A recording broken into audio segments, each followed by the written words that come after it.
G'day, it's Matt here from Day One Advisory. One of the things we see really often with e-commerce business owners is that they're not calculating their product cost of goods sold as accurately as they could be. Now, the reason that that is a problem is because this impacts your gross profit margins, and you need accurate gross profit margins for each product and each order, etc., so that you can understand what capacity you've got for discounting. You can understand how much money you can afford to spend on ads, and then you can work out how many units you need to sell in order to cover overheads and break even.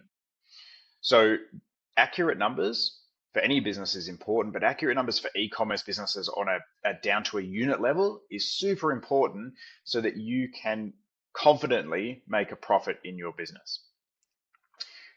One of the key areas that is part of your cost of goods sold is the landed cost of the product.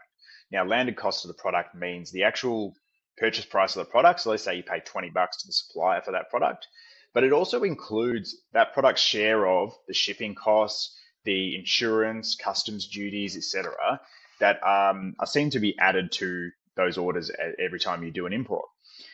So what we've done is we've created this calculator to help you pretty quickly understand what an accurate landed cost is for each of the orders that you put in. Now, today I just want to walk you through this, talk to you about how it works and how we're calculating it and why, and then what having these numbers means for you. So the starting point is we've assumed that for most Australian businesses, you're going to be importing somewhere overseas and probably paying in US dollars. So we need to put in the exchange rate. Now, as at today, because we're in the middle of all this tariff debacle, we're at about 61 cents. But if that goes back to normal or back up to some level of normalcy, we might be at about 65 cents thereabouts. But anyway, let's put in today's rate. Now, the total shipping costs on the order, let's say we spent $2,000 to get that product shipped to us, and the currency is in US dollars. Then we paid about 500 bucks at the wharf in Australian dollars, and we've got another 1,000 bucks in freight forwarding costs or insurance or whatever else that seems to get added to those orders as you buy them. Now, one thing to note on here, and I've put a little comment in here, is these should be all excluding GST. The reason is that GST is claimed back from the ATO in your monthly or quarterly BAS that you lodge.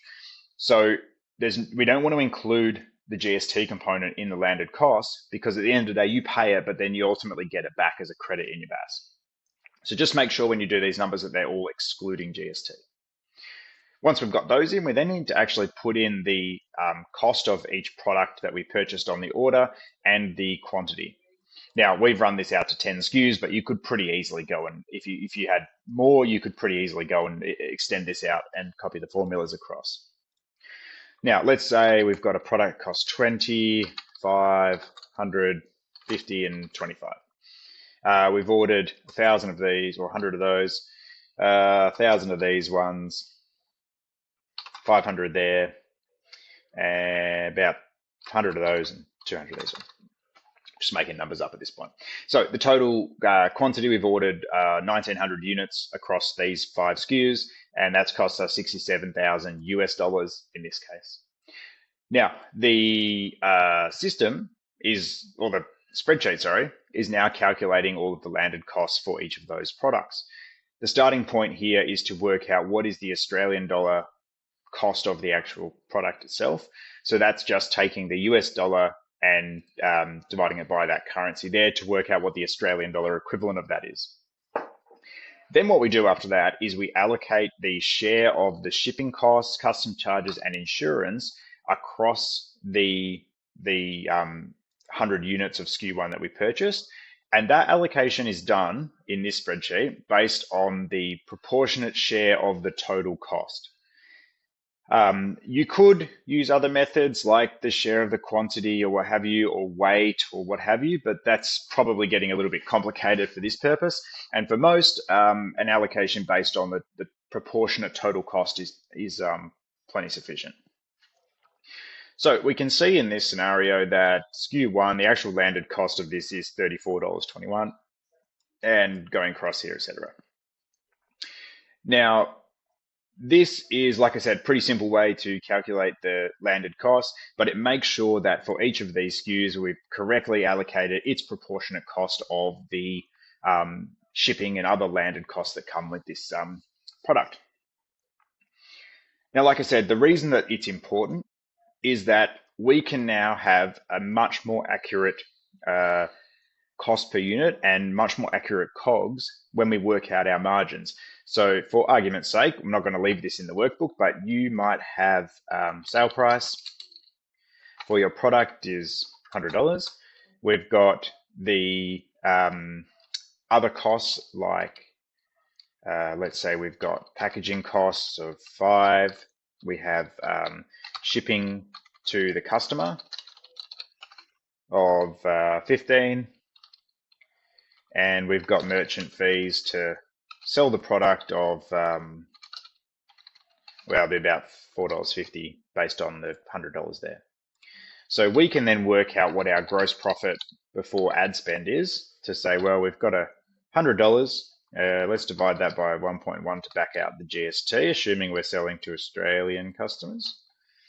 And then we need to take off the landed costs and all of the packaging and other costs. What that does is it tells us that we make a gross profit of $32 on the sale of this product, or a gross profit margin of 32%. We can then see, based on this gross profit, that we have capacity. If we spent $32 to buy the customer that purchased this product, we would break even. We wouldn't have any money left over to cover our overheads or make a profit, but we would, break even there. Now, if you spent $25 buying your customer, then you've got $7 of contribution margin from the sale of that product that is going to be used for covering overheads, etc.